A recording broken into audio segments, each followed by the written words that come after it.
環球大戰線深入世界最前線，全球各地的觀眾朋友，大家好，我是葉思敏。今天節目的大主題，我們會來關心這一場美伊戰事，美軍連9天了。狂轟伊朗，當然了，現在伊朗也是大規模的報復行動，甚至呢第20波的反擊已經打穿了美軍還有多個基地。約旦基地現在成為美軍的最新墳場，等一下會有許多的現場畫面帶觀眾朋友一起來特別看到。那麼今天節目一開始，先歡迎我們的來賓，前國安會副秘書長楊永明老師。思敏好，各位朋友好。時事評論員王尚志，尚志哥。思敏好，觀眾朋友大家好。前海軍艦長呂禮詩艦長。主持人好，各位觀眾大家好。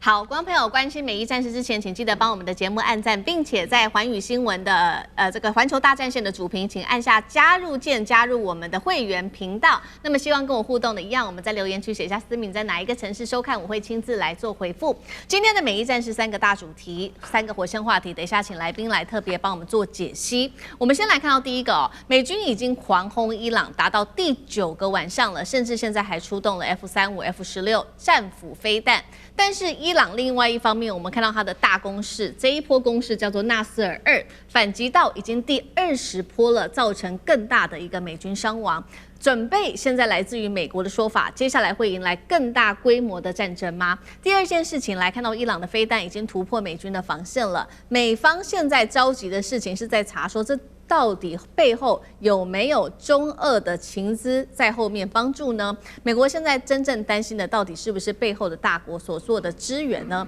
第三件事情，我們要來看到美軍要封鎖伊朗，控制荷姆茲海峽，但是油輪仍然是看到在荷姆茲被攻擊哦。中東盟友現在怒吼說，我們依靠美國，怎麼讓自己反而成為了戰場的目標了呢？今天就這些議題，我們會特別做深度剖析。這一場中東戰我們可以形容已經到達了一個臨界點。美國中央司令部最新證實，美軍第9晚狂轟伊朗，從最初當時鎖定的目標是伊朗革命衛隊的基地、防空飛彈系統跟無人機的倉庫等等。觀眾朋友，我們來看到現在它的攻擊範圍是一路的擴大了。最新消息，戰線已經一路到達了沿海的監視系統，甚至是港口周邊還有各種的軍事設施，並且現在呢，包括了美軍的戰斧巡弋飛彈 F-35-16輪番上陣。伊朗證實了，確實他們現在多個地區，包括了格什姆島等等地區都被打擊哦，並且傳出了爆炸聲，6枚飛彈直接在格什姆島的這個周遭被打擊哦，它的外圍被打擊。更值得注意的事情是，這場戰爭不會只有如此而已。來自於最新消息，《華盛頓郵報》、《紐約時報》引述美國官員的說法，美國現在正在準備迎接更大規模的一場戰爭，而且我們看到軍事行動確實有在跟着進行當中，包括了他接下來已經說了會部署德國的 F-16，英國放在德國的 F-16，還有放在英國的匿蹤F-35戰機都會全部往中東去做運送，並且已經通知以色列了，說接下來美方會增派數十架的空中加油機，讓總數可以恢復到戰爭初期當時的60架。美國中央司令部也證實，現在超過5萬名美軍已經部署在中東地區，他們是準備隨時要待命去展開戰爭的。美國官員也坦誠了，現在最主要的問題是說，這個戰損的問題還是非常的大，而且長程精準的彈藥庫存仍然是快速的消耗當中。而我們現在也要看到的是，美方有新一波的攻勢，當然伊朗的方面也是火力全開。最高領袖穆吉塔巴怒嗆川普的簽名，可以說是一文不值，毫無公信力，揚言接下來要讓美國付出慘痛的代價。隨即就對我們來看到革命衛隊展開的這個叫納斯爾2第17到第20波的軍事行動，打擊美軍在約旦的基地。來看現場最新畫面。Oh my God! Get cover! Get down! Close! Close! 伊朗的這一波襲擊的力道非常的大，我們也來看到細節。除了約旦基地之外，還轟炸了包括在科威特、巴林的美軍的基地，美軍陣亡死傷現在累積18人，還有400多人受傷，數字還在持續的上升當中。那麼伊朗出動了包括了海巴爾等等的彈道飛彈，還搭配了見證者無人機。那麼我們來看到5天之內狂轟約旦，一共達到了4次，當中美軍的多個基地還有美軍的人員受傷。我們看到包括了第2個轟炸的範圍到了約旦東部是黑鷹直升機的基地，都遭到襲擊，大量的美軍直升機因此而受損。許多的美軍在這個轟炸的期間趕快急奔掩體，但是他們還是有非常多人受傷甚至死亡哦。那麼，所以今天節目的一開始要請教艦長怎麼看了伊朗的這一波最新的20波打擊，造成了實質的美軍傷亡。現在呢，美國方面也增派了 F-35-16空中加油機要來全面迎戰嗎？艦長怎麼看？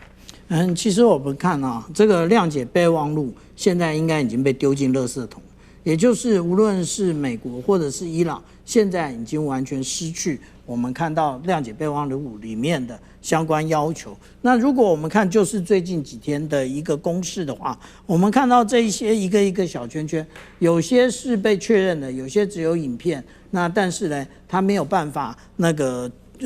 確認實際上的狀況的，那它會用不同顏色區分出來。我們看到之前這邊在一開始的時候是24個，那我們看到說，如果最新公布的是18號的話，那也就是這裡是23個。那如果說我們仔細看它攻擊的到底是哪些目標呢？那也就是我們剛剛看到，無論是格舍姆島，那也就是最大島。那為什麼它攻擊最大島？那其實因為最大島上面有非常多的像漁港一樣的小港，那可以提供蚊子艦隊那它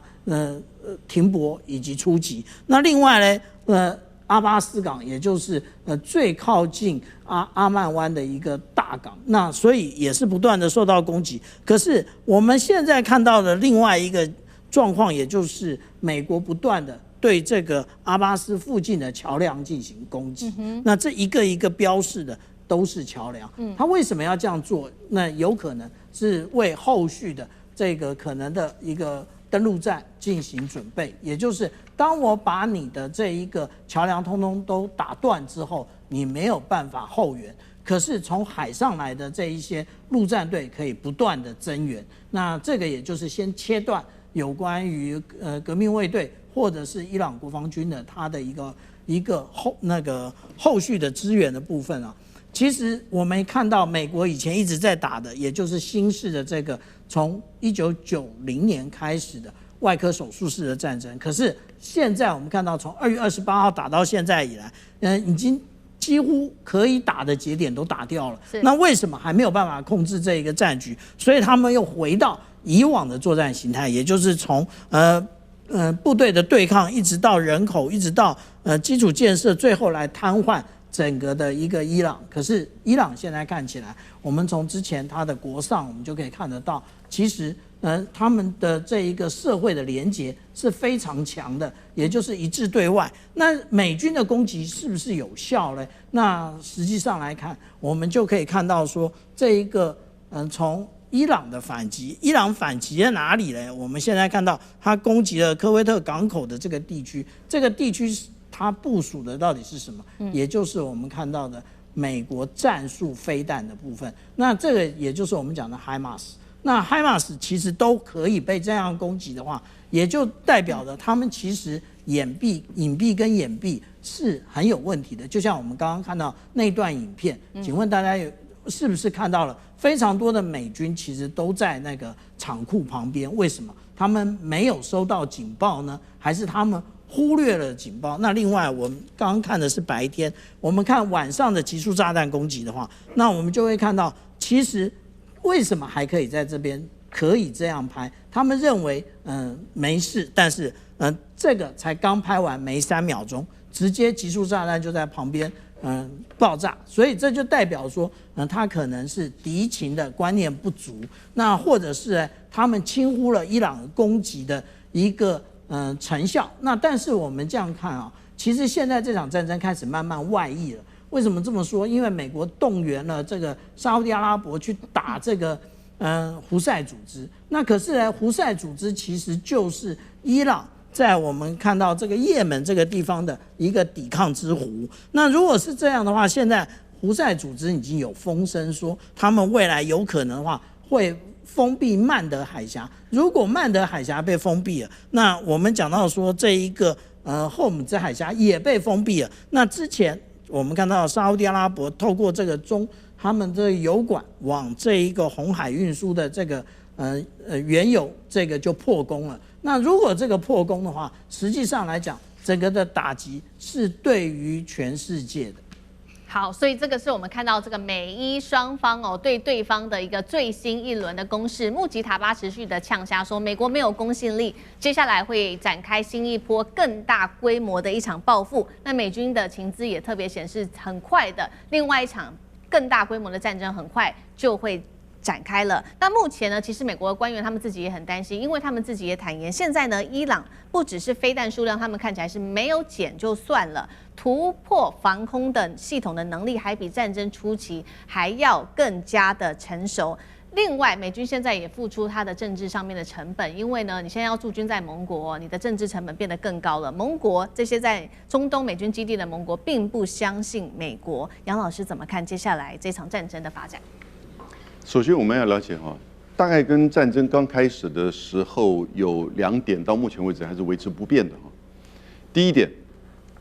雙方都表現某種的克制。第二點，現在雙方都在打消耗戰。那克制怎麼講？第一個，美國方面他就很克制的不會去打全面戰，也不會去打地面戰。那他寫給國會的信當中說，這是一個有限度而且是這個限制的這個戰爭。那換言之，他可能已經設了這個時間表。那他第二個克制美國的方面呢，我們就要接下來觀察了，因為川普曾經在推文上面寫說，7天如果還不接受我的條件來進行和談的話，他就要打橋梁，再7天呢，他就要打電廠，对，那就民生設施了所以到目前為止，我個人覺得他不敢真的這麼做。是，你要是大規模的去打民生設施這是違反人類罪耶。那伊朗這方面呢，到目前為止的克制表現在他沒有去打海灣地區國家的這些能源設施。這個在初期戰爭的38天到目前為止，雙方都有這個克制。這個一打下去，大家基本上完全掀桌子了。那第二個消耗戰，我覺得美國跟伊朗的消耗戰有2種，我們只看到第一種，那就是軍備、庫存還有價格那種不對稱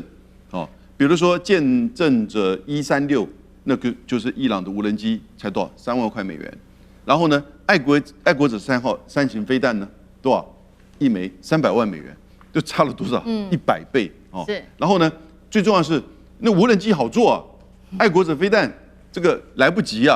一個月才多少？幾百枚而已吧。因此它事實上會呈現這種消耗戰，打到後來美國沒有彈藥可以打。然後你當然現在所有的防空的能量也都不足了你針對這些見證者136的自殺型無人機，其實也沒什麼這個足夠的彈藥可以去做防空。然後呢，你雙方的比庫存價格，這是一種對美國而言已經處於不利。所以你看他連續打了8波9波，這個講起來好像媒體上看起來就是很這個規模很大，可是呢，伊朗剛才那個畫面就解釋了一切。對，也就是說，伊朗其實也可以很精準的，而且美國在毫無預警防備的情況之下，就這麼蹦蹦蹦連續的來。對。第二種消耗戰，我覺得大家其實要特別注意到的，我覺得市場現在快開始注意到，第二種消耗戰是什麼意思？就對美國而言，它消耗國際能源，它消耗油價，油價會偏高了，你再打下去，然後呢，你的經濟通膨，還有你的選舉內部的法律政治的壓力，川普政府這個消耗戰根本沒有辦法再持久。我覺得2個禮拜他根本撐不下去。那對伊朗，他有沒有這個消耗戰？當然有，他的經濟，他內部的壓力他也會有。可是你知道，當他被轟炸的時候，他內部的那種凝聚感其實是可能更強的。強硬派反而會更佔上風。所以你現在如果只是講2個禮拜或者是2個月，美國在消耗戰上一定會居於這個下風。但如果說你要在這2個月以上，我們就難以想象，因為那個時候整個國際情勢、經濟、能源就會完全不一樣。對，好，所以我們看到美國現在目前為止這場消耗戰居於劣勢哦。那剛剛我們也看到這個畫面了嘛，就是美軍基地哦，在約旦的基地被伊朗給狂轟哦。那之所以美軍基地遭到這個打穿之後呢，現在美國內部也開始做檢討，議員他們開始檢討是說，是不是大家沒有查到？伊朗的背後是不是有中國大陸跟俄羅斯在幫忙提供這些可以做攻擊的情報呢？這個是一個問題，等一下請教尚志哥。另外一件事情就是有關於荷姆茲海峽了。最近呢，2艘郵輪在荷姆茲海峽又是遭到了攻擊、爆炸、失去動力。當然，現在呢，把矛頭指向了美軍哦，聲稱這些郵輪，這是伊朗的說法，聲稱這些郵輪是在美軍的鼓勵下才去使用這條航道的。看起來，這個伊朗就是表明說，這個荷姆茲海峽還是由伊朗我說的算。那尚志哥怎麼看？好，我們現在首先先看一下到底美國在這一波那麼下了重手，而且看起来如同前面所提到的部分，這個談判幾乎好像就撕毀了。但是美國打的確實有一些就是集中性，比如說對於整個荷姆茲海峽的部分沿途轟炸。然而到現在看起來，你還是覺得美軍的整體的對伊朗的攻擊或整個戰略還是不清楚。比如說你現在打的部分，你到底要不要把哈爾克島拿下來？其實你可以拿下來，但你拿下來之後，其實說，因為你現在就是破壞，然後美国現在放重话開始打水電廠、打核電廠跟民生設施，聽起來是厲害的喲。可是事實上，其實伊朗也不是省了燈啊。伊朗在昨天才剛剛公布，你現在打我，確實沒有錯，因為在19號的時候，美國已經攻擊伊朗西南部的這個核電廠了哦。那一打之後，伊朗馬上公布11個清單。11個清單是什麼呢？波灣所有國家，幾乎每一個國家的核電廠跟海水淡化廠都至少2個。也就是說，我現在清單都帶了，這些都我要打的。而且要知道，水電廠跟那個核電廠是綁在一起的，要有電才能這個。所以這裡頭，如果你打我，我不是打你美國，但是我打所有波灣地區，而且這裡跟美軍基地的水跟電從這邊來嘛。所以說，美國的到底它的戰略清不清楚？但我們相對來看，那美國當然還是有做。第一個，它繼續的集結兵力。包括從歐洲甚至從日本、韓國抽調以轟炸機為主的各式各樣的軍機過來，然後也增派了很多1萬多人過來，對，然後也拉北約。那現在北約當中有8個國家也都表達了部分的支持之意，甚至也都傳出說烏克蘭的部分無人機已經開始加入了，在這裡頭幫助美軍來攻擊伊朗。那麼美國當然有些集結的部分的行為，但是你說這樣子的這個戰術做法，伊朗呢？你看我們伊朗這幾天回去，首先我們看伊朗。把原先它叫做這個代號，美戰它叫真實承諾，都是回擊嘛，因為你攻擊我才回擊，你叫真實承諾。可是7月份，伊朗已經正式把名稱改叫做勝利行動。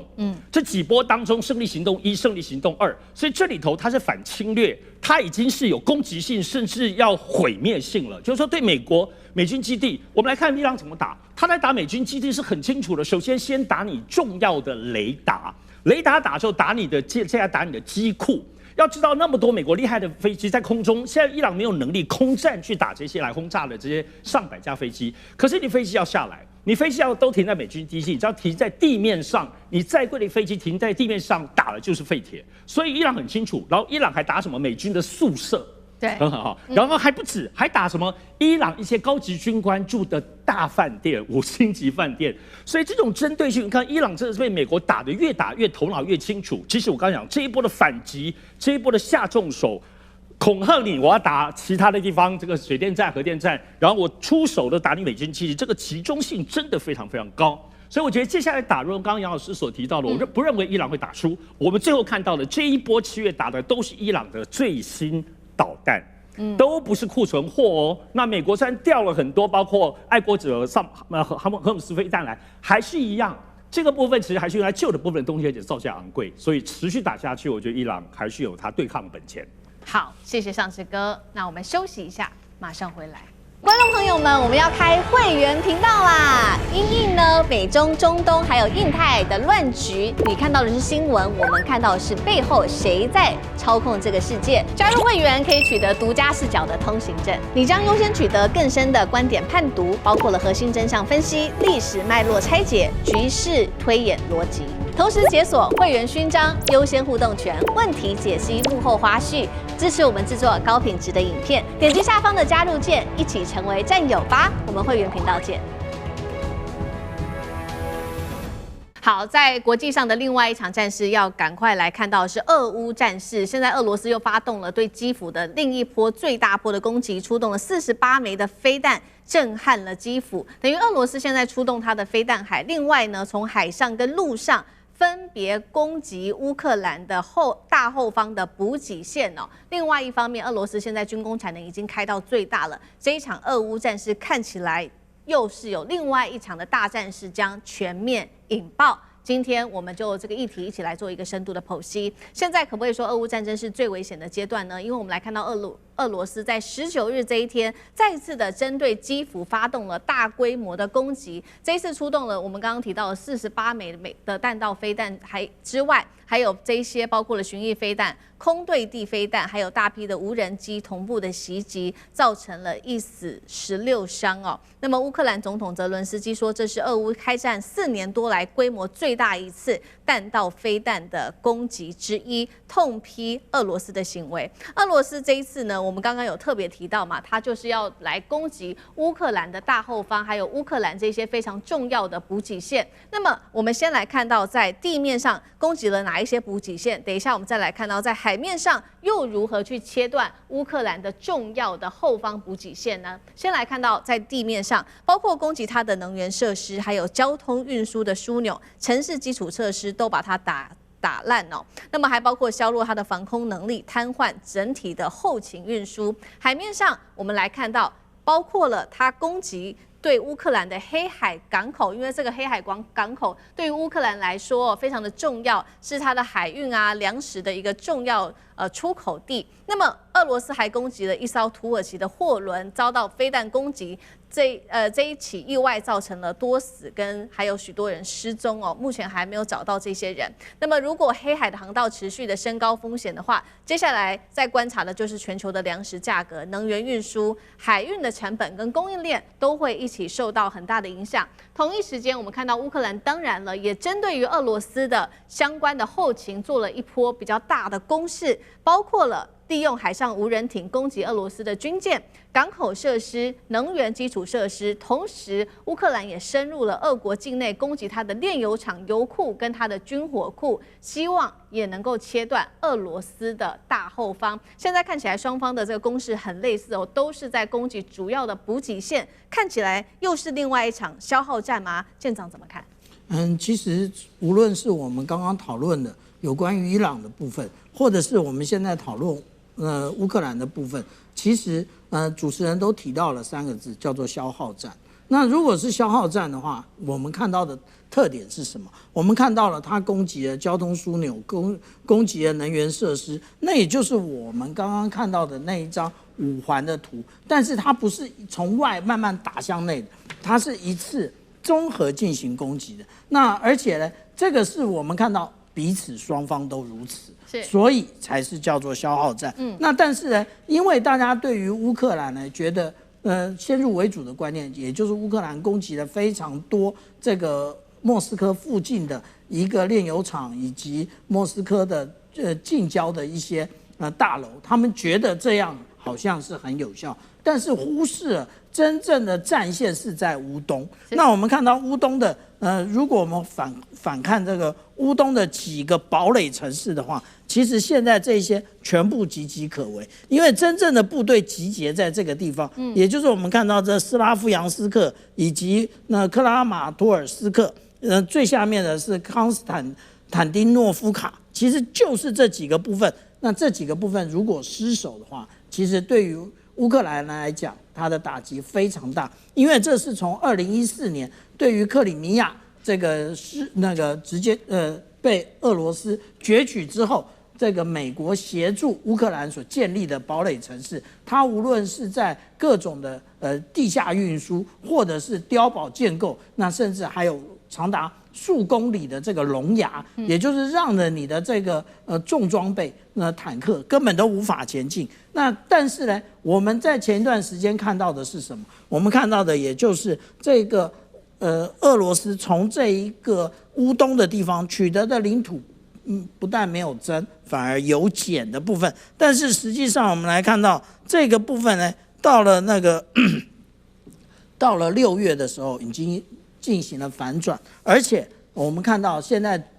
烏克蘭駐英國大使，也就是當初被這一個澤倫斯基罷黜的這個扎盧日內，他還特別講到，他說不能因為這樣就認定俄羅斯已經輸掉這場戰爭了。他說這個是對於戰爭的一個非常危險的誤讀。為什麼？因為其實現在進行的是什麼？也就是這個消耗戰的時候，真正雙方決勝的在哪裡？在於戰時的工業以及經濟。可是我們看到的，對於俄羅斯來講，它的經濟其實沒什麼樣的改變。那它的工業，雖然我們看到它的煉油廠被打了非常多，可能比例上甚至超過40%。可是呢，我們看到俄羅斯它本身的工業很快就可以將它復甦完成，但是烏克蘭沒有這個能力。所以他們講到說，有關於我們剛剛看到扎盧日內他講到的，其實就是這個問題。其實我們反想一下，有關於當年的對日抗戰的時候，有關於日本跟這個當時的國民政府是不是也遇到這個問題？是，也就是長沙會戰的部分，雙方面都靠着機具以及人力整個卯上。那當然，中國犧牲了更多的人，但是那個时候薛岳將軍提出了有關於天弩戰法的部分，就是只有用這種新的改變戰場的形態，那個才能夠解決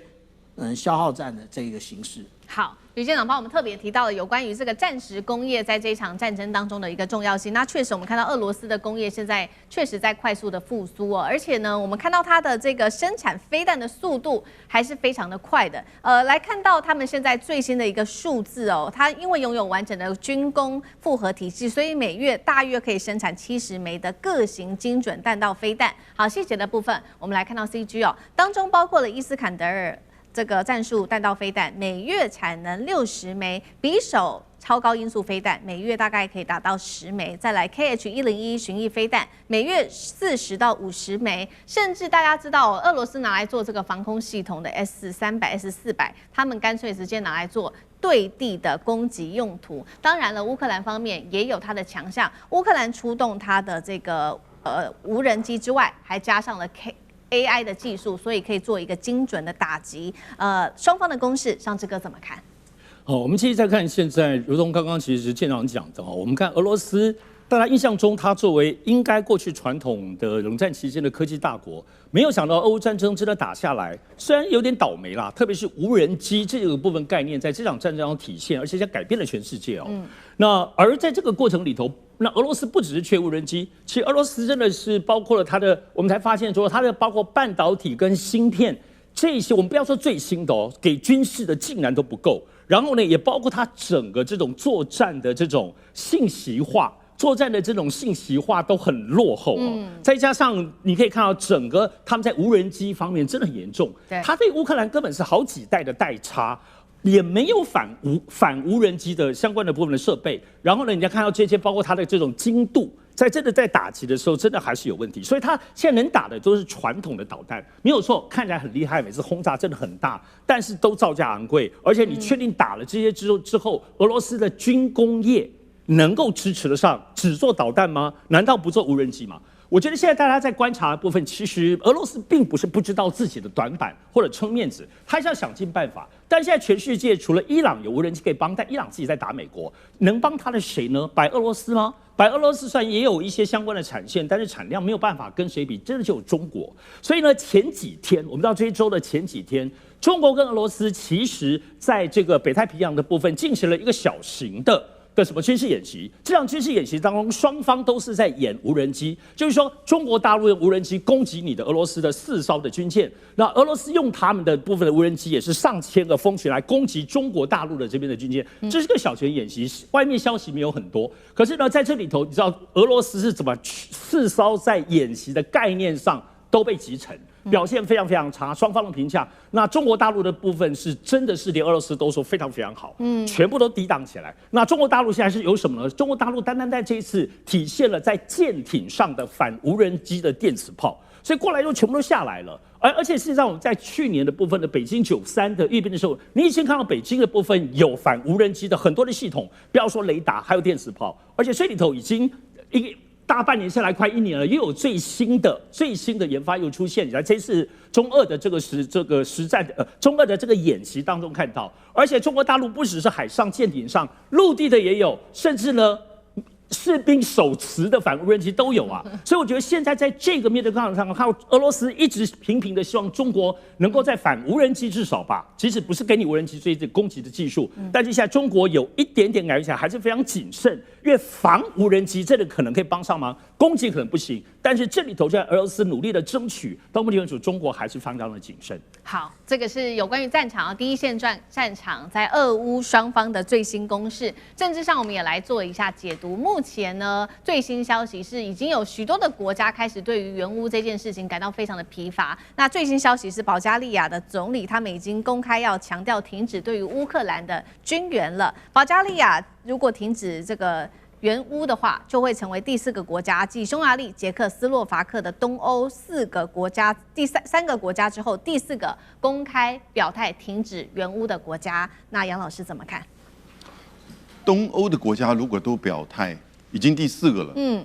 不再提供烏克蘭任何的軍事援助的話，就表示第一個，他們認為這個戰爭拖太久，第二個，這個戰爭大概烏克蘭這方面無法取得全面勝利。也不會加入到北約了。第三個就是他們覺得這樣子再持續提供的話，其實只是做無止境的陣地消耗戰。而這個陣地消耗戰已經不只是戰場上的消耗，甚至是整個歐洲的消耗，經濟、安全、能源都消耗下去，而且可能會變成大型戰爭也不一定。所以你現在打了戰爭這麼久，我就請問，如果真的烏克蘭到最後是贏了、輸了，不管怎麼樣，他會加入北約嗎？這個基本上已經是不可能了。句點。那第二個，烏克蘭自己有在修改他戰前的國語法案嗎？你內部對於你自己本來是屬於俄羅斯裔的烏克蘭人的待遇，是不是有改善？是不是有變化？對不對？對。那最後第三個我要請問的是，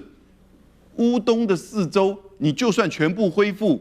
從此就能過得幸福平安的日子嗎？這都不可能啊！所以現在這個問題就是，你要持續的做陣地消耗戰，還是你要去做一個凍結衝突的停火談判？因為俄羅斯基本上，我們從歷史的了解嘛，它是用空間，它用它的這個人口，然後來換這個整個戰場上的它的優勢。所以空間、時間、人口消耗，沒有一個國家比俄羅斯這個民族更有經驗的。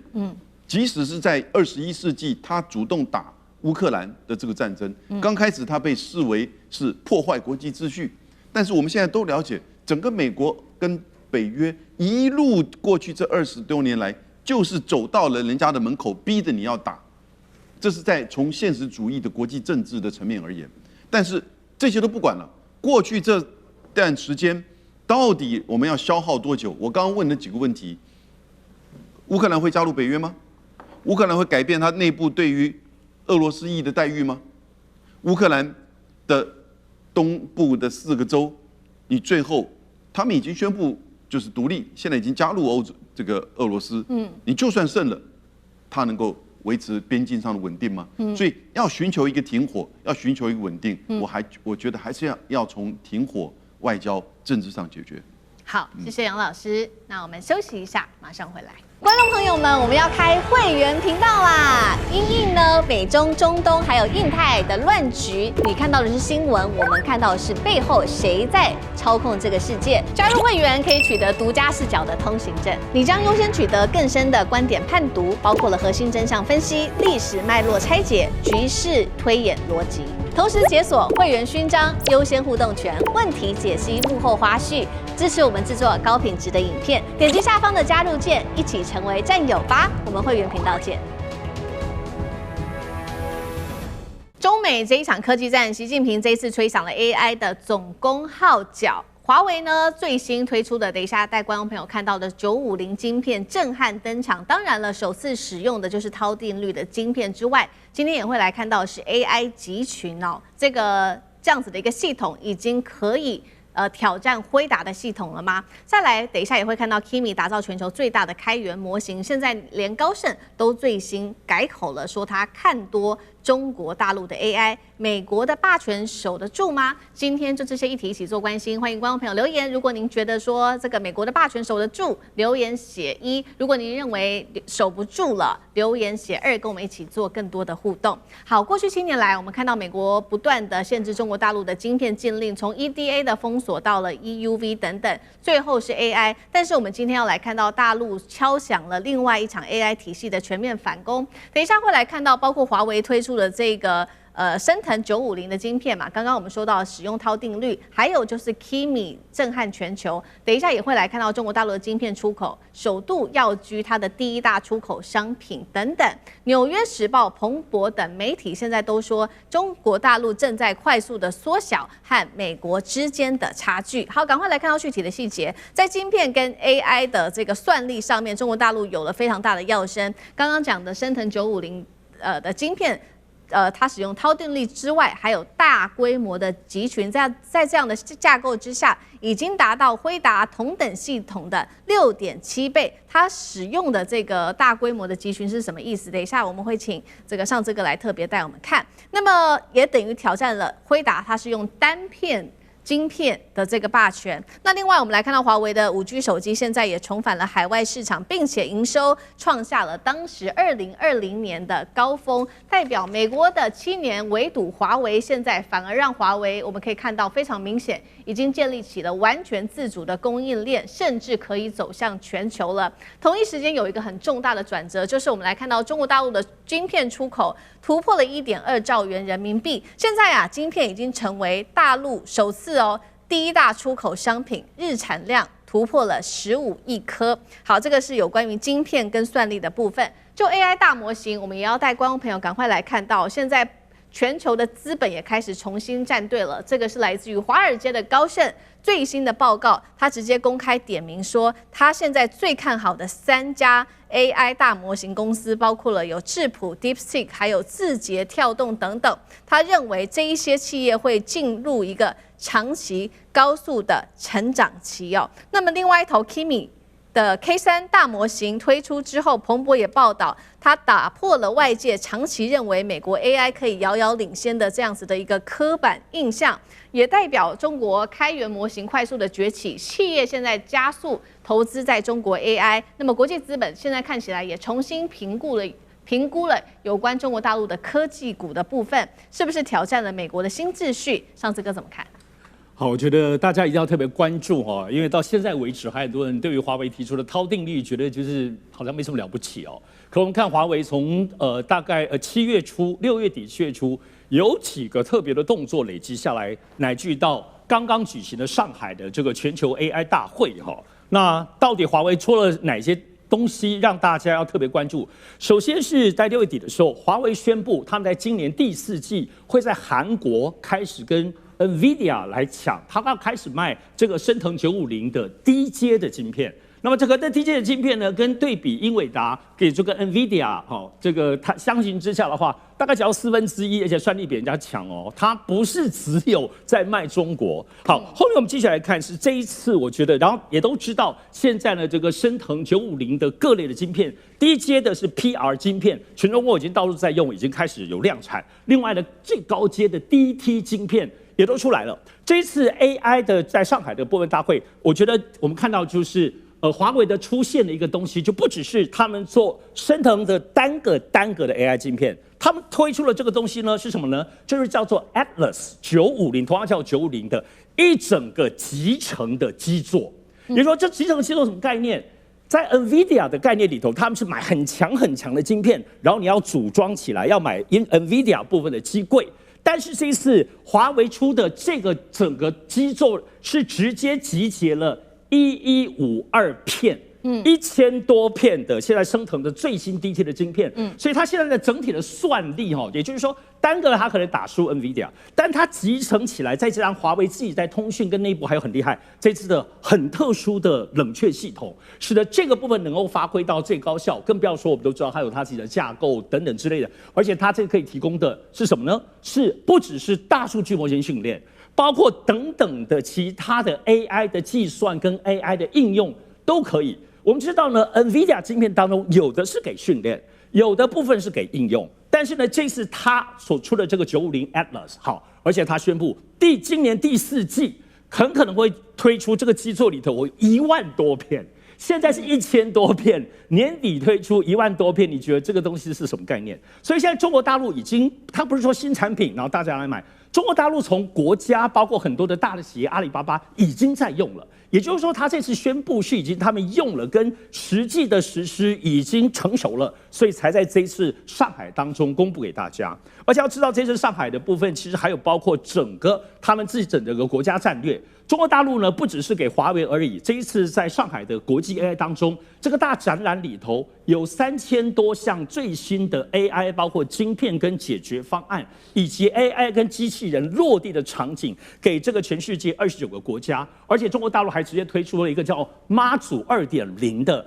AI 的所謂氣象風暴的預測系統，其實就直接在賣了，幫助全世界落後的國家，他們只要用的時候就可以管理气象當中的各種風險。所以要知道，所以不止 AI， 而美國政府对於 NVIDIA 的最新的晶片是管制的哦，对，中國是在推的，所以大家相信之下要關注後面華為相關的升騰晶片的發展。好，那另外一方面，我們也看到現在連華爾街都來開始看多中國大陸的 AI 哦，是高盛最新預估的報告，他看多的企業包括了有智譜、DeepSeek 跟字節跳動，他認為會是未來最大的贏家。那再加上 Kimi 哦，我們先前談到的這個 Kimi 現在是全球最大模型，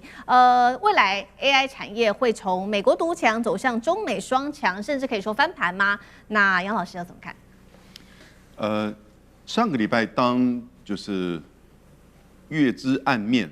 ，Kimi K3 推出來的時候啊，在整個就是 AI 大模型的數據的評比上面，它馬上跑到了第1名，1700多分，超過了 Cloud 的 Fable 5，排名第3是智譜的 ZAI， 結果呢，馬上你就看到那個股市就翻轉了，然後呢，這2天說 DeepSeek 的 V4 不是 Flash， 而是 V4 的全完整版也要出來，那所以你就看到今天，整個西方包含日本、韓國、台灣的股市就往下掉，然後呢，香港、上海 A 股、B 股，然後呢，深圳的 B 股都往上漲，那沒有趣味的，就形成一個什麼？就當然這只是一時的反應哈，那實際上如果我們就數據而言的話，在美國有一個叫做 Open Router。它就是一個，就等於提供，就是你可以在上面隨時轉換大模型的運用。你一個公司可以運用，比如說 OpenAI 還是 Cloud， 那你轉換到，比如用 DeepSeek 或者是新推出來的這個 K3，Kimi 的 K3。那後來在過去這2個月，它很顯然出現一個變化，就是將近有50%哈，慢慢的增加轉向運用中國大陸的開源的 AI 大模型。一方面是因為它開源，所以呢，相關的這些企業可以做特別的調配；第二方面呢，它便宜。你知道現在 Kimi K3 推出來是等於是中國大模型裡面最貴的，100萬個 token2.3美元，但是呢，那個Fable 5呢是將近20美元，還是有10倍之差呀。所以從費用、從開源的整個角度，我覺得中國大陸它的這個大模型，既然人家跑數據都不遜色於你了，那當然在應用上就越來越廣泛。那另外一方面呢，在西方的 AI 產業是不是真的就開始碰到一些所謂的泡沫化的出現？當然整個 AI 產業是完全看好了哈，但相互的競爭呢，這種高下之間的這個競爭哦，越來越激烈。好，我們剛剛看到的是中國大陸跟美國的 AI 的晶片。跟它的這個大模型實際的應用，那我們也來看到政策面哦。因為政策面，這一次習近平在上週5他出席這個全國的人工智慧大會的時候，他公開反對了這個技術封鎖，說呢應該要做 AI 更多的合作，跟其他的國家一起來做合作。他也宣布一些比較具體的東西，包括5年培育5000名的 AI 人才，建立以中國為核心的這個 AI 體系。那另外一方面，美國現在呢，許多民眾他們是不願意去發展 AI 的，他認為說這個 AI 呢浪費水、浪費電，還有土地的消耗太多，所以全美42州已經展開了142場的抗議，這個反對 AI 資料中心的建設，其中紐約也出現了這個資料中心禁建令等等的發展。那呂艦長怎麼看？其實我們看到有關於這一個人工智能大會所提到的，有關於他們中國大陸未來他要如此的結合這個世界重要的科技，也就是因為中国大陸是領頭羊，它具有一呼百諾的能力，那而且它具有產業的高度，例如說我們講到的 Kimi。可是我今天不是要分析 Kimi， 我們今天要看的是相对于中国大陸跟美國，它到底有多少家公司啊？我們看到的，中美的競爭之下，藍色的這個是美國，紅色的這個是中國。我們看到，如果是對於美國來講，我們看到的是什麼？我們看到的是Gemini， 還有 GPT， 還有 Cloud。那這就是這3家公司了。可是我們看到的中国大陸呢，它是遍地開花，也就是我們看到有關於 DeepSeek、GLM， 還有我們看到的 MiniMax， 還有現在提到的 Kimi。那當這一個遍地開花的時候，其實強調的也就是整個的一個系統開放，不但是對中國大陸的企業開放，也對全世界開放。我們回頭想一想。當年的中國大陸為什麼那個時候在清朝的時代這麼樣的積弱？其實呢，也就是亞當斯密他特別提出來的，也就是中國未能鼓勵海外貿易，所以失去了比較利益與跨國分工的好處。那現在中國大陸這樣開放，就是鼓勵了跨國分工，而且創造了比較利益。這個比較利益的問題，也就是美國一天到晚在抱怨的。這個有關於產能過剩的部分，那至於說，其實中國大陸的前領導人鄧小平，那他也講到說，現在的任何國家，你要發展起來的話，那其實閉關自守是不可能的。那所以我們就可以看到了，如果美國搞這種築高牆的行為，然後進行各式各樣的，無論是科技戰，無論是貿易戰，無論是這一個晶片戰的話，其實最後最困難的是美國自己。然後看到中國大陸跟全世界，尤其是全球南方各種結緣。那例如說剛剛尚志哥特別講到的媽祖系統，就是其中之一。因為氣象的本身，它是需要周邊國家所有的一個氣象資訊的一個整合。那這個整合的數量越多越廣，它的這一個預測也就越正確。好，謝謝艦長。那我們休息一下，馬上回來。觀眾朋友們，我們要開會員頻道啦！因應呢美中、中東還有印太的亂局，你看到的是新聞，我們看到的是背後誰在操控這個世界。加入會員可以取得獨家視角的通行證，你將優先取得更深的觀點判讀，包括了核心真相分析、歷史脈絡拆解、局勢推演邏輯。同時解鎖會員勳章、優先互動權、問題解析、幕後花絮，支持我們制作高品質的影片。點擊下方的加入鍵，一起成為戰友吧！我們會員頻道見。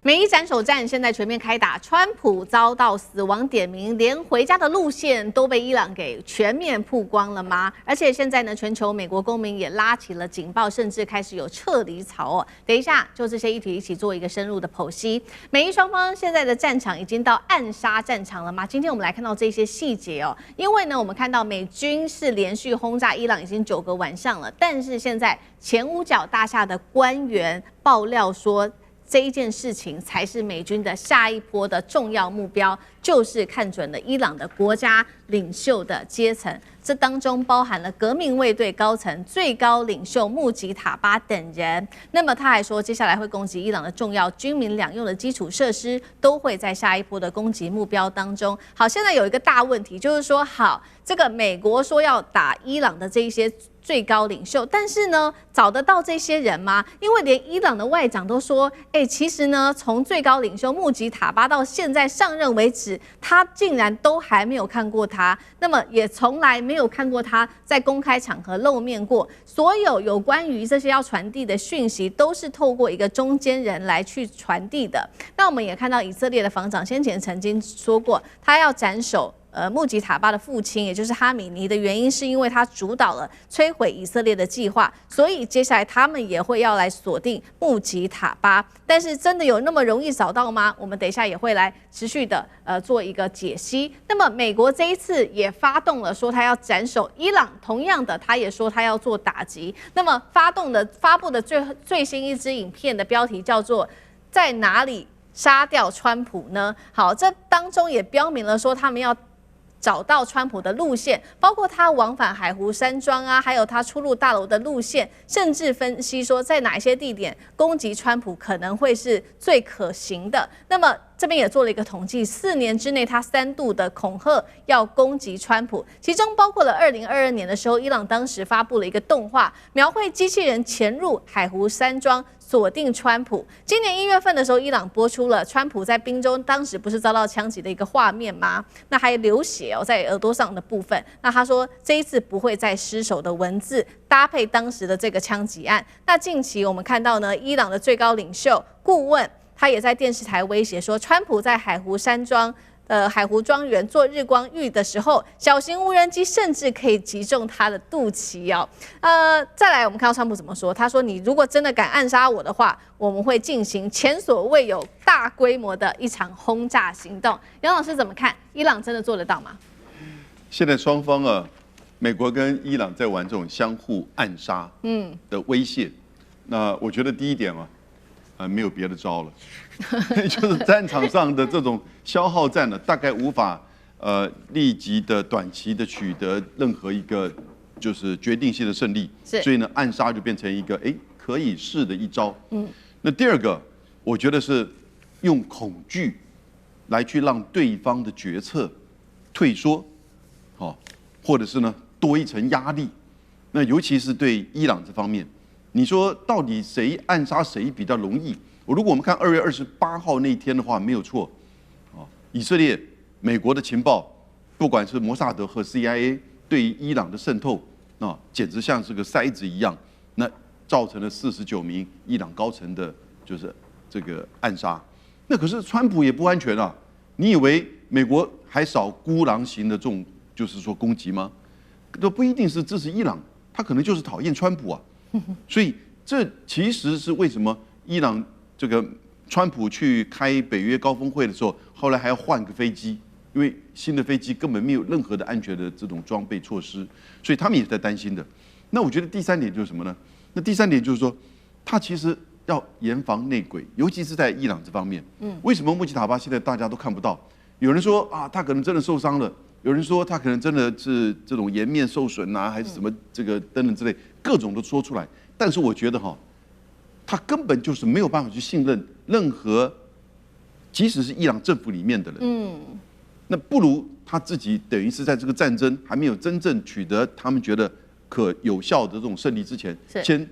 把自己給就是保護好。那這種內鬼呢，我覺得其實現在在伊朗，你不要看，我覺得還是潛伏的應該蠻多的。所以我覺得雙方的這種相互的這種暗殺沒有招了，然後施加恐怖，然後呢，這個恐怖真的是要嚴防內鬼，它可能真的會出現。好，那尚志哥怎麼看呢？好，我們首先看美國殺不殺得了那個穆吉塔巴。我覺得很難。一方面他沒有露面要知道，其實當時在殺他爸爸的時候，他也在場啊，他是沒被殺死而已。那除了穆吉塔巴現在行踪神秘之外，大家不要忘了，從今年3月到5月底、6月初的時候，伊朗對于內部的整個所有的間諜清除了6500多人啊，其中也包括美國本身 CIA 系統，而且在轟炸美軍基地的當中，也轟炸掉很多 CIA 在波灣地區的這些包括總部跟控制的這個區域哦。所以這裡頭其實伊朗有他的這個思路，而且他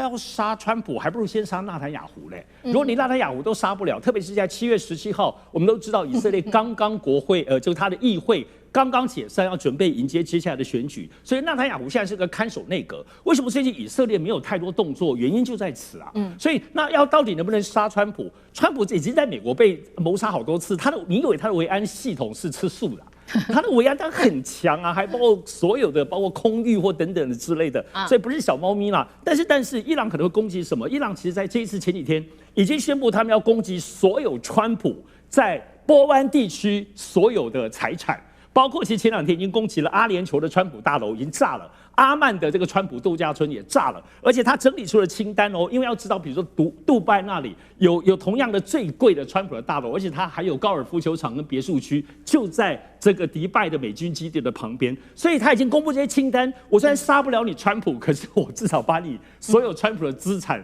炸得死去活來，而且川普還有在地產、文旅、包括物流在各方面的這個投資，所以我認為就剛剛中天楊老師講的，殺對方可能還是一個威脅之意。但是殺你的資產，可能這還是真的會做的。好啊，現在呢，我們看到美伊雙方都說要暗殺双方的最高領袖，但是呢，這個事情看起來難度比較高。可是我們看到有關於影響到跟美國有關的相關的人員、設施跟企業，現在看起來恐怕是下一步這個伊朗要做的事情哦。因為美國國務院已經最新在18日發布了全球安全警示了，特別警告伊朗接下來攻擊目標是世界各地美國有關的人員、設施、企業，要求海外公民必須要提高警覺。同時呢，約旦方面已經提高了安全的警戒哦。在部分的机場開始進行了疏散跟管制，那麼美國大使館也要求公民避免接近軍事基地，航空跟安全的空域也會來同步做升級，會不會下一步有撤離行動？這個還要再持續的做觀察。那麼包括了伊朗也最新放話，這一位是外交部長，他說只要能夠成功俘虜200名美軍，就可以迫使華府停止軍事行動。有沒有可能真的這麼做？呂艦長怎麼看？當然，我們講到說，任何的可能都會發生。為什麼？因為無論是偷襲或者是暗殺，其實都是弱者唯一的武器。那大家可能很驚訝，美國你說他是弱者嗎？的確，當他面對伊朗，從2月28號打到現在，還打不出一個成果的時候，但是我們看到這一個川普，他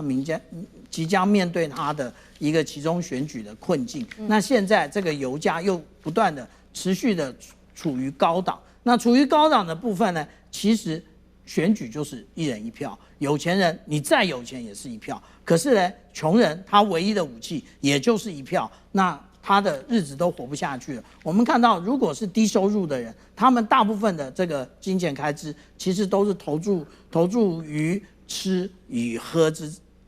這個層次。那但是呢，我們會看到這一個，當他們無法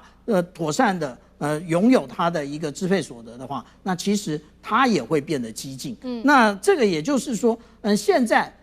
川普他想要透過這種方式呢來激化，那但是有用嗎？這是個問題啊。我們看看美國自己的問題吧。在他選舉的時候，我們就看到了，無論是競選，就是他在那邊